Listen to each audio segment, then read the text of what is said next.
Hey guys, so you want to get better at chess, huh?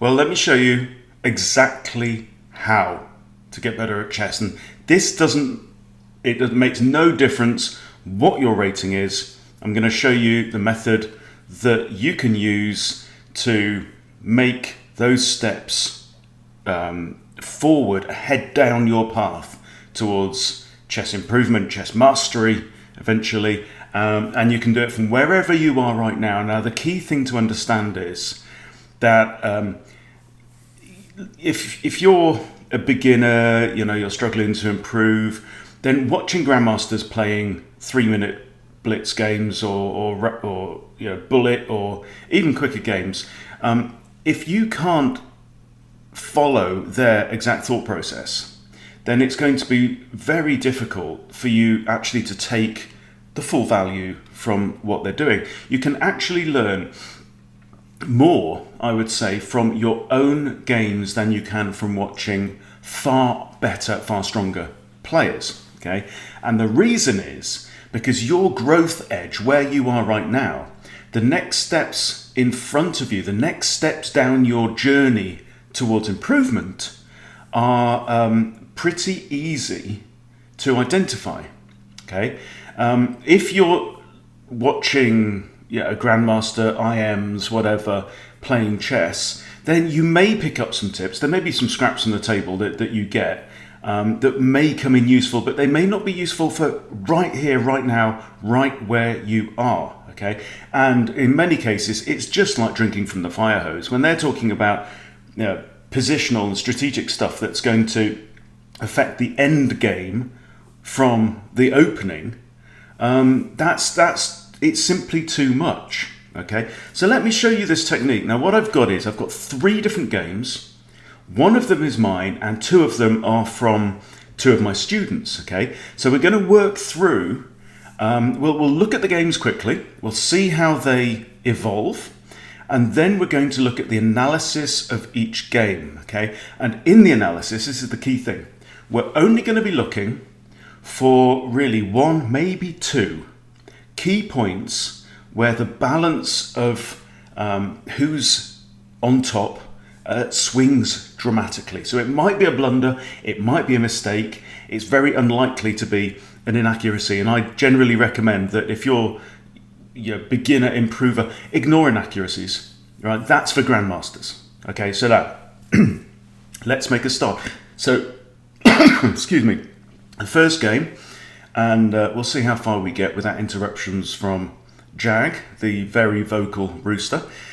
First game was played by my student Tony, Tango Charlie 27, and Tony's playing here with the black pieces, and his opponent starts with Nimzovich Larsen attack, 1b3.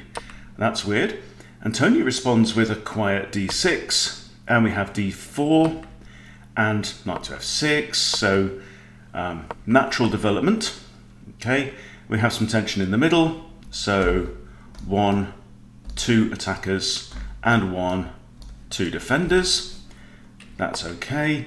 e4 is played, and now bishop to e7. So this all makes perfect sense. Bishop comes out, Tony kicks the bishop with c6. Bishop moves back up there, and we castle. Okay.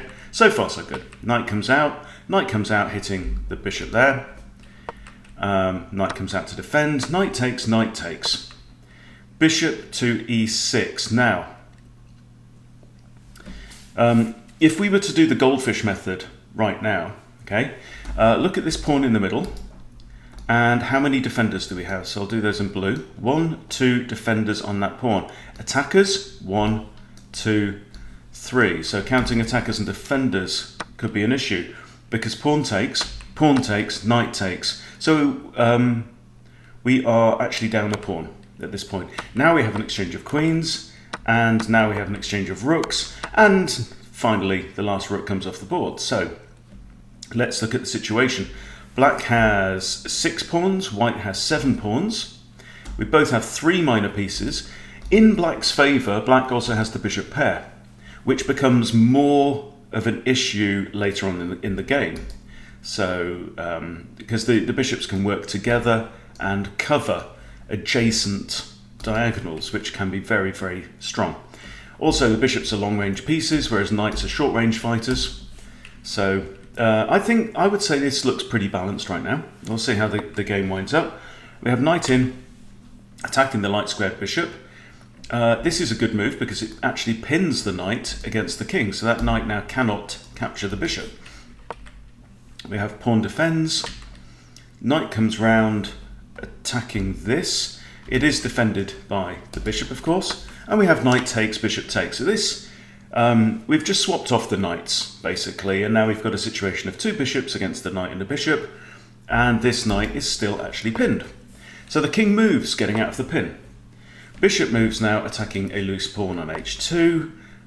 g3 protects it, kick the knight, and now we have knight to f5. Now, an important question here for black is, do we swap off one of our bishops for the knight, which would have the effect of doubling white's pawns and then kind of in some way mitigating the advantage for white of having one extra pawn, or do we maintain the bishop pair?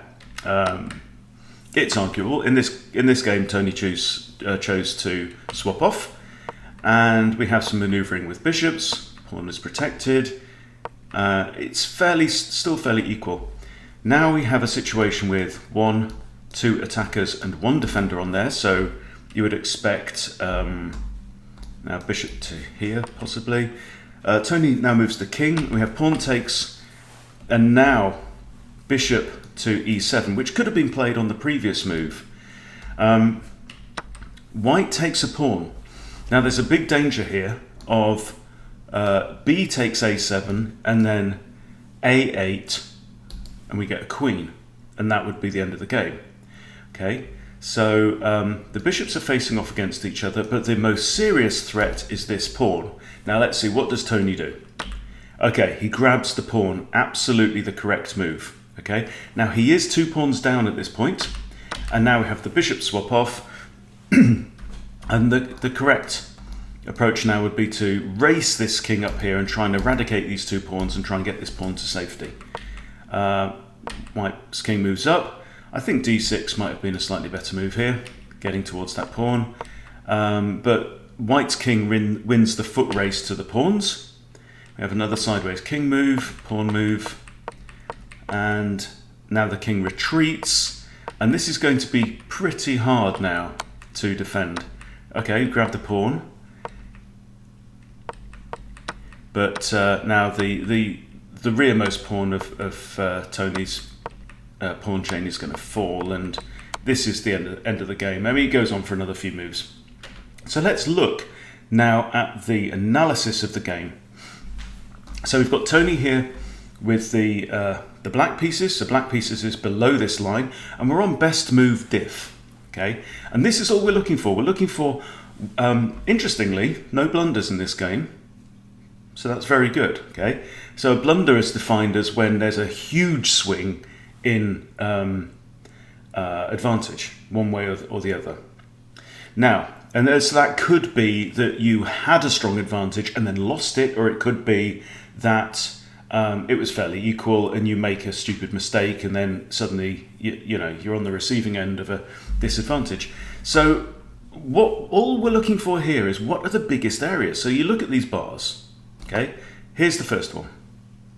Okay, now let's flip the board. Okay, so first mistake, okay, is so the knight's just come to here, and like we said in the game, we now have 1, 2, 3 attackers and only 1 defender actually on there. So you could have negated that by simply initiating the trade of pawns. That would have been one idea. But bishop to here, it's simply losing this pawn because it's just overwhelmed. Now if I click on analysis, it says actually d5 is best, so click back. It wants you to play this and attack the knight. Then if pawn takes, you've got pawn takes, the knight is still attacked, the knight's going to have to move. I guess knight, oh, he's saying actually knight could have taken there and maybe come in here. Okay, so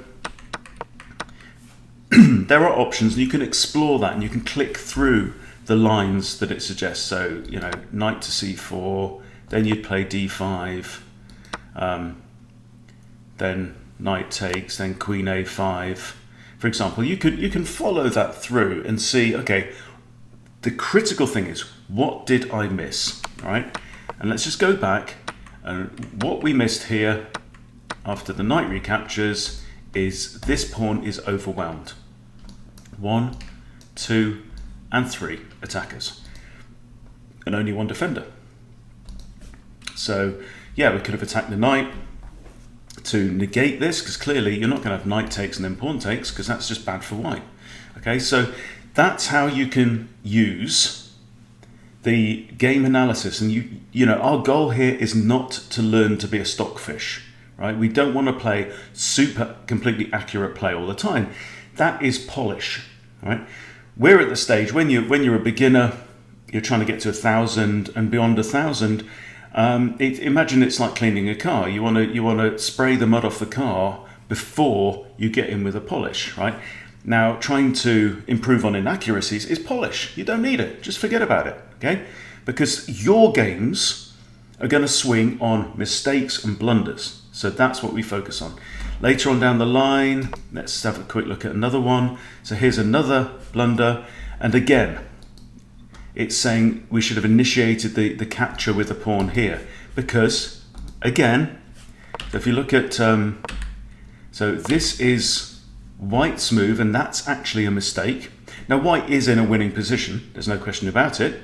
Okay, but here again, 1, 2 attackers against this pawn here, and only one defender. So maybe what we should have done is bishop here, and then we've got 2 attackers, 2 defenders, and that's absolutely fine. Okay, but again, you know, we simply lost material because of this exchange.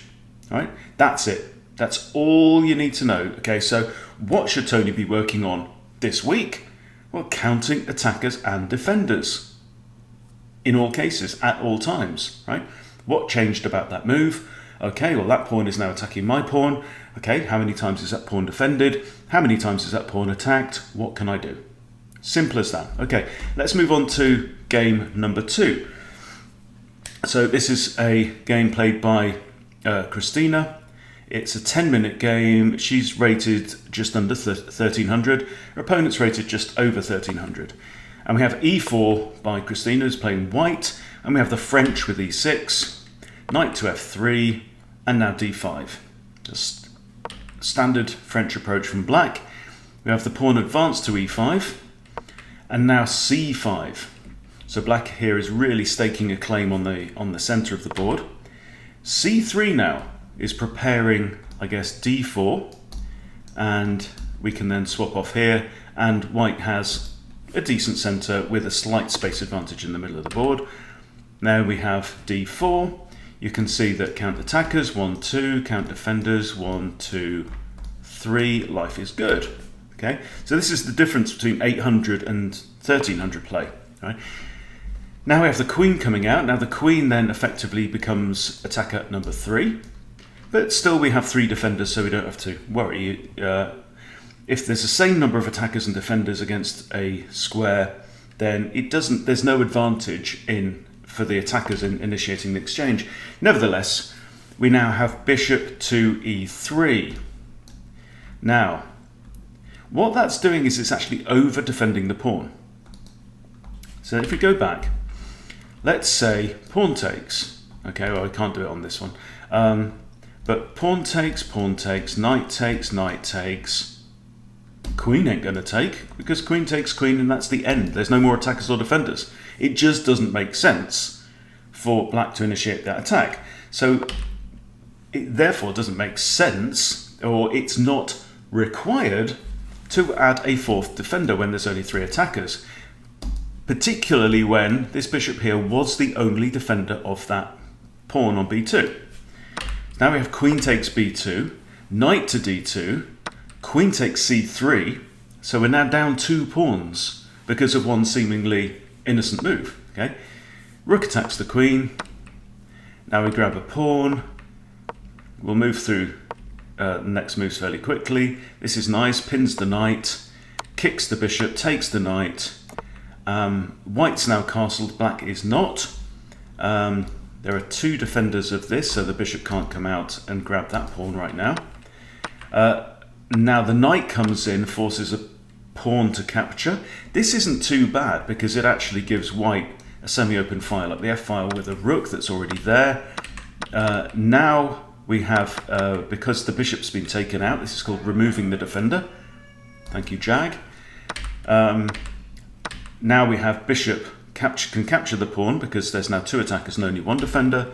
And now a fork on the king, on the queen and the bishop. Bishop captures e3. Okay, now this is a threat that is obviously hanging over. And it's a forcing move because bishop takes there, the king is in check, and you have to get out of check. So this is a forcing move. Now, this is a tactic, right? You've got a fork on a very valuable piece and another piece, but what Christina missed here is this in-between move. That black is not obliged to move the queen, particularly if if you can deliver a threat of equal or greater value, and there's no greater threat than check. It's the most forcing move that there is, because when you're in check, you've got to get out of check. There is no other permitted move, okay? So although this queen is technically hanging, it ain't, because the king is in check. So the king has to move. Now the queen just snaps up another pawn, and we have the rook now moves out of line of sight of the bishop, another good move, and adds a second defender to the knight. So we are actually 4 pawns down at this point as white. We have pawn pushes forwards. Now we attack the queen. Queen moves. Knight comes into a5. Pawn push. Knight attacks the queen only. Queen moves forward out of the way. Queen dodges out the way. Clearly, you're 4 pawns down in the game. You don't want to start swapping off material. Bishop now back to c5. Queen comes in. Potentially checkmating ideas there or here, because this square is actually covered by the bishop, but d8 isn't covered by anybody. Okay, and now we have the bishop comes in to attack the knight, but more importantly covers this square with a discovered defense by this rook. So decent move there by black as well. Knight moves now, again attacking the queen. Queen moves out of the way. Knight comes in. Pawn tries to kick the knight. Knight attacks or captures f7. It's defended by the rook. Right? It's attacking this rook as well. So now we have g5, kicking the queen. That's an obvious move. It's preparing a discovery once that knight moves. Bishop now attacks the rook in the corner. Now we grab a rook, and that comes with check. So now white is doing a lot better. Okay, we've got 2 rooks, 2 minor pieces, and a queen. Yeah, white has 2 rooks, 2 minor pieces, and a queen. So black, although black is up 1, 2, 3, 4 pawns, no, 3 pawns, is a rook down. So white is actually now ahead in material. King moves out of the way. Rook to f8. So clearly this looks like it's going to win black's rook. Can't block with the bishop because there are 2 pieces covering that square. King moves, and we take the rook. Now bishop takes our rook. Okay, and now you have to be careful because you've got king here, 2 pawns. The king's only possible square is still on the back rank, so you've got to be careful about back rank mates.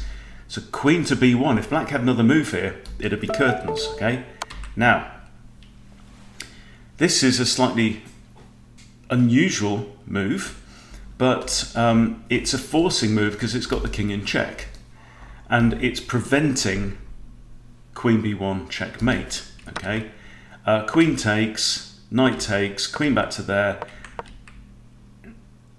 maybe missing the threat, because queen to b1 is effectively mate. The only possible response, I think, is queen to d1. Then we have queen takes queen, and it's still mate. Okay, so that's the game. Let's look at the analysis. Okay, and we played, I think, with the white pieces. So look at this. If you look at the story of the game, black is completely winning, and then boom. And this was a blunder by black. Queen to h5 is the best move. This is a mistake. This is great. Okay. However, it's saying that rook to b1 would be better. You see, this rook is actually hanging the whole time. So anyway, the point is, how do we go from completely winning situation, 7 points up, to losing the game in a few moves? Okay, well, let's analyze. Okay, so king there is best. Now here, this is it. This is the drop. This is the big one. Okay, we've gone from 7.5 points up to 1.5 down. Right, now the question is why? Okay, and clearly the big threat on the board is the king's vulnerability here to a back rank, and you've got a queen on b1. Right, now on the previous move, we've got 2 rooks on the back rank, so our back rank is solid. Thank you very much, completely solid. Right, we are up a rook for 3 pawns. Everything is good. Now this leaves this rook completely hanging because there's no buddy rook to recapture and maintain the defense of the back rank. Okay, but more than that as well, it's you know, this rook is still under threat. So the computer says that rook to b1 is far superior. Okay, so we have rook to b1. It's attacking the queen, right? But importantly, it's getting both of the rooks are now on light-coloured squares. Okay, and this bishop cannot touch them. So yes, you would have probably queen takes knight, but then you've got ideas of you know, check there with the knight. Okay, it says it's a blunder, but rook to f8 now. Now rook to f8 is what the machine is telling you. Rook to f8 now. Again, the bishop can't block because we've got queen takes or rook takes. Okay, so here you would have king to c7, and now you grab the other rook. Okay, so what's happened? We've just given up a knight, but we've got black's other rook. Okay, and all it took was a slightly different move order.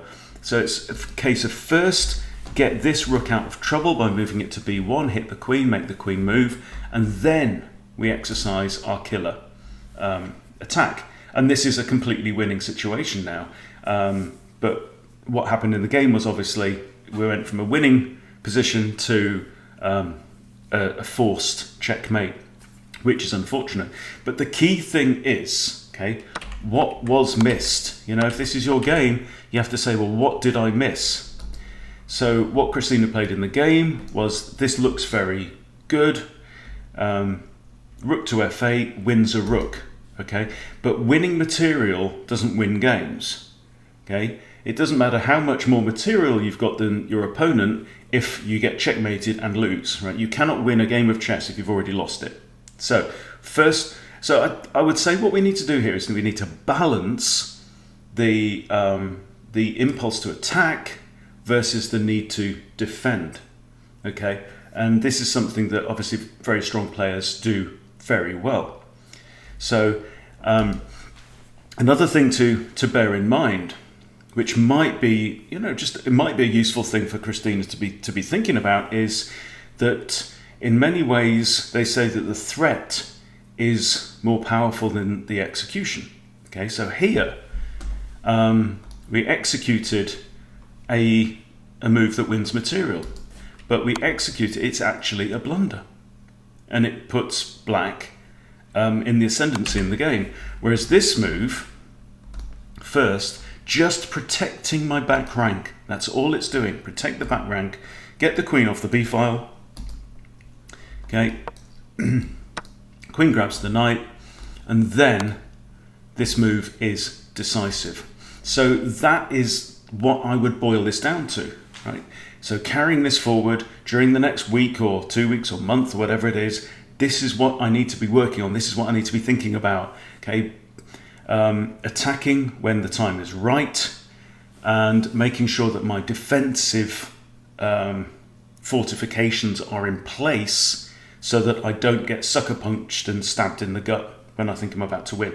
Okay, so that's game 2. Let's move on to game 3, and this is actually a game that I played this morning. I've got the black pieces, we have e4, and right now I'm playing the Scandinavian with e5, pawn takes and queen takes, and knight to f3, queen a5. Now we have, I would say, a bit of a slow a3 move. It's probably preparing this. Now, I now play knight to c6. It just looks reasonable. There's no d4, so my knight can come here with some safety. And my idea is I want to get my bishop out, I want to castle long pretty quickly, get my rook onto the semi-open d file. And now we have b4. Now, can you see the error in this move? Okay, looks like it's attacking the queen, but in fact it isn't, because the defender of the attacker, okay, so this is the attacking piece, right, and it's defended by this guy. But this guy is pinned. Okay, so if knight takes pawn now, pawn takes knight, queen takes the rook, and we've lost the rook. Okay, and the queen side's decimated. So the pawn actually cannot take here. So instead of that, the bishop moves to b2. Now my queen comes across with check, and bishop blocks, and knight, because it's still under attack, has to retreat. Now we have knight attacking the queen. Now what you will notice about this position is one of the downsides, obviously, of bringing your queen out early is that your queen can get kicked from pillar to post around the board, all the while your opponent can be developing their pieces. Now, white has a huge lead in development at this point. White's got all 4 minor pieces out into the board, and black has 1. Okay, so I would much rather be white in this situation right now. Now, queen retreats now to d6. And we have knight to b5, kicking the queen once more. Queen retreats all the way to d8, and look at the difference in the board. So my opponent is definitely stronger at this point. We have castles, and now I play b6. So my idea is, now the king's gone over here, I'm thinking I want to fianchetto this bishop and get it onto that nice long diagonal. And that was actually a key move. Okay, now d4 is played. I play my knight to here so that I've got 2 pieces addressing this square where there's only one defender in the form of the queen. So that defends against d5. We have rook across to e1. Now I fianchetto my bishop, and we have c4. I kick the knight. White kicks my knight, and I evaluate this and think that if white takes my knight, I can recapture with a bishop. We'll see how it works out, and I decided to capture, exchange queens first, and then capture here. Doesn't prevent the pawn from capturing there, and I just drop my bishop back to b7. Now, so a relatively equal situation. White has castled. White's got a nice control over the open d file. I would say white is still slightly better at this point. We have bishop to c4, and the bishop undefends this knight, so I grab the knight with my light squared bishop, forcing white to recapture with the g-pawn, therefore giving him an isolated and doubled and isolated pawns, but more importantly exposing the king. So getting a little bit more equal now. I push e6 to release my dark squared bishop, and now we have the same thing. Okay, but think about this. What this is going to do when I recapture is we now have a completely open g-file. Now, having a completely open g-file, is that good for black or is it good for white? White's king is on the g file. I would say that this situation only benefits black. All right, so I thought about this. I knew the pawn was defending the knight, okay? And I knew that if I pushed the pawn, then the only defender of the knight would be this pawn. And I knew that if the bishop took the knight, then that would leave the g file open. And I thought, fine, let's do it, okay? Now we have rook to d3, maybe thinking of doubling up his rooks. I push my bishop to d6. Now this does a couple of things. It blocks off this rook's progress up the board. So even if white wants to double up rooks, it doesn't make much difference. He's going to be swapping a rook for a bishop and maybe a bishop and a pawn. So what? So we have a4. Now I move my rook across now. Oh yeah, sorry. The other thing the bishop is doing, other than blocking off this, is it's attacking this pawn on h2. So now when I play g8 with my rook, where's the king going to go? All right. Now in endgames, kings normally want to get towards the center of the board, where they can exert maximum influence. But here, that would drop this pawn if the king went to f1. The king's only got two legal moves, right? And there's no way to block the check. So the king's got to go one way or the other. King goes to h1. What does this mean? This whole file now is patrolled by my rook. This king now, excuse me, has no squares to move to, cannot move. The king is trapped. So now I move my king onto e7, so I connect my rooks. I also get my king onto a dark square because white's only got a light squared bishop, whereas I've got a dark squared one. And it's also acting as a second defender to this bishop. Should white have ideas about doubling up rooks and then exchanging, I want two defenders on that piece. So bishop retreats. Now I move my bishop to attack this fella. And now we have a doubling up of rooks, but that doesn't concern me. I grab the pawn. Rook takes. Because if you notice now that I've captured that pawn, if I can get my rook to g1 without this guy being here, checkmate. The king's got nowhere to go, okay? So I drop my rook down. He grabs a pawn. I put my rook onto d8. Now he can't really take. I take back and he's got a mate in one threat, which means his rook would have to drop back all the way to c1. So his rook comes across to attack my bishop. I simply retreat my bishop, and this is now threatening actually to trap this rook on this side of the board in this corner. Right? He's really limited his scope. So we now have h4, giving the king at least some options to move up the h-file if it wants to do. I push my rook forwards, maybe thinking about coming to here and trying to capture that pawn. Bishop attacks. I drop my rook back. Bishop comes in. I kick. Bishop comes in with check. No bother. King f8. Now rook comes across here for reasons that are difficult to discern. Now I come in rook d4. Okay, and hopefully you can see the checkmate threat here. Okay, the threat is rook takes h4 checkmate, because this file is all covered. It's basically it's a classic ladder checkmate. Okay, but it's on the side of the board.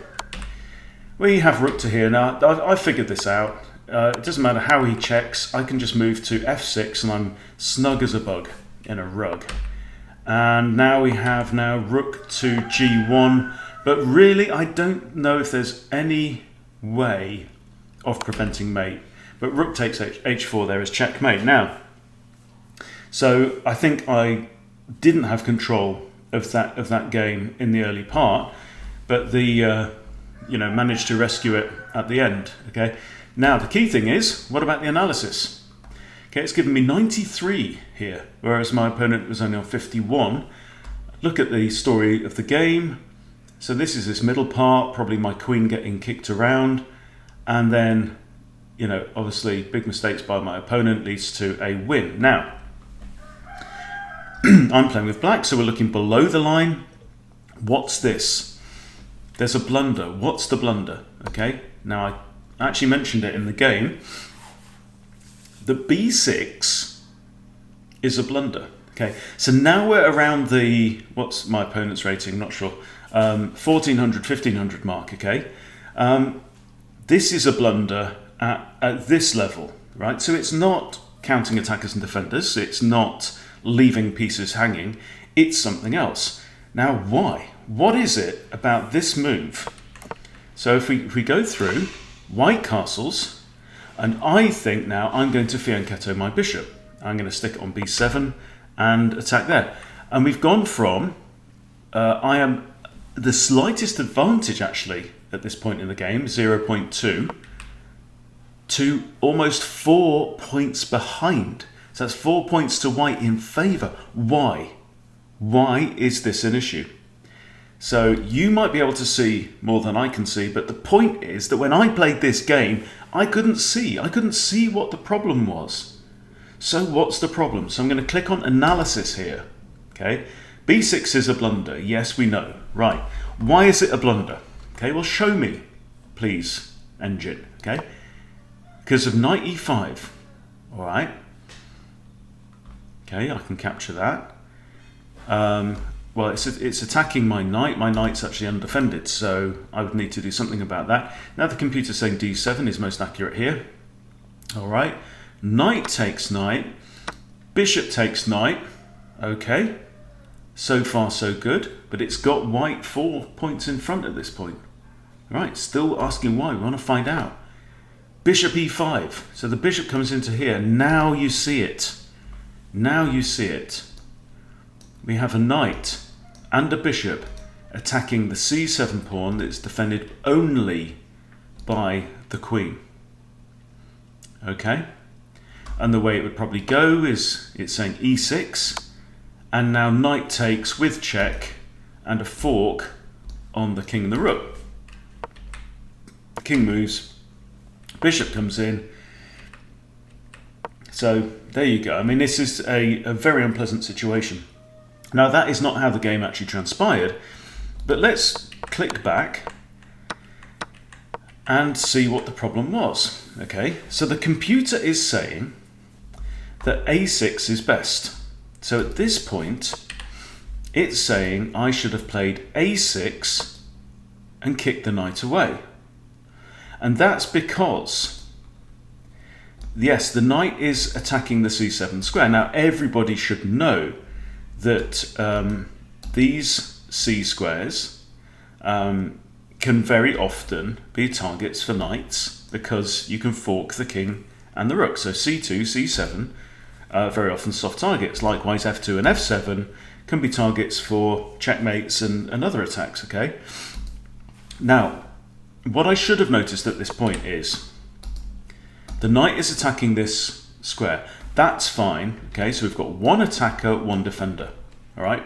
Fine so far, but there's a threat of the bishop coming in here. And you might say, well, that's no problem because my knight can capture. But what if knight comes in first, we have a trade of knights, bishop comes in here.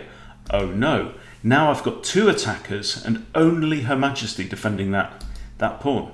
Okay, that's what I missed. It wasn't that I had a piece under attack that was undefended, everything's defended. Okay, what I had to learn, what I didn't learn on this game, and what is probably for me one of my next steps in front of me on the path towards chess mastery and improvement, is spotting weak squares. Spotting squares that may not right now be threatened or big, Achilles heels, but that could be in a move or two's time. So here, what it's saying is that here hit the now. If the knight can't capture now, because I just recaptured the queen, so the knight has to disappear. It can't go, well, it can go there, it might get taken, right? It's probably going to have to retreat to here, and then we've got a much more even situation. In fact, the computer says I'm slightly better off for some reason, okay? Probably because I'm a pawn up. Okay, so you can see the difference now, right? That is a blunder because it doesn't kick the knight away. Now, you can almost have it as a general rule that when your opponent decides to infiltrate your side of the board with one of their pieces, kicking that piece away is not generally a bad idea. Right? I've heard Simon Williams say that. So here, kicking the knight would have been absolutely fine, whereas this opened me up to an attack. Let's say this happens, and I'm in big trouble. So what should I be doing to, how can I play better? How can I be better in my next game? Well, okay, there's a threat. Well, it's not an immediate threat right now, but could that threat, the consequences of that threat, if that knight can capture there, I'm not happy, right? So, but that's okay, it's fine, it's defended by my queen. However, the threat of the bishop coming in, defended by this knight, okay, that's the kind of thing I need to be looking for right now so that I can take those little steps forward, game after game after game, and become a chess player. So we've seen 3 games now, all at different levels in rating, okay, but using the exact same method, the exact same technique. Look for the biggest swings in control over the game, in terms of, the favorability, okay? Say, okay, well, why? And it's only 1 or 2 things per game. That's all you need to know. No, because here is the engine is then telling you this is your Achilles heel right now. This is your biggest weakness in your play right now. Okay, so that's how we, as players who are trying to improve. Okay, so we eradicate the obvious blunders. Okay, hanging pieces, counting attackers and defenders. Right.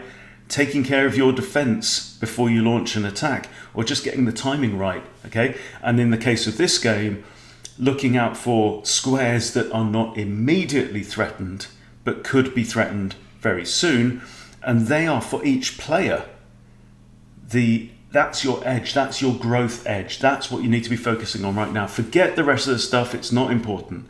Focus on those things, you will become better. You will improve, your rating will grow, and then guess what? There's going to be new challenges. And that's the beauty of chess. That's what I love about it. Okay, so thank you for coming on this journey with me. I know it's been quite a long video. Please subscribe to Chess Bootcamp if you haven't yet subscribed. I'll see you very soon.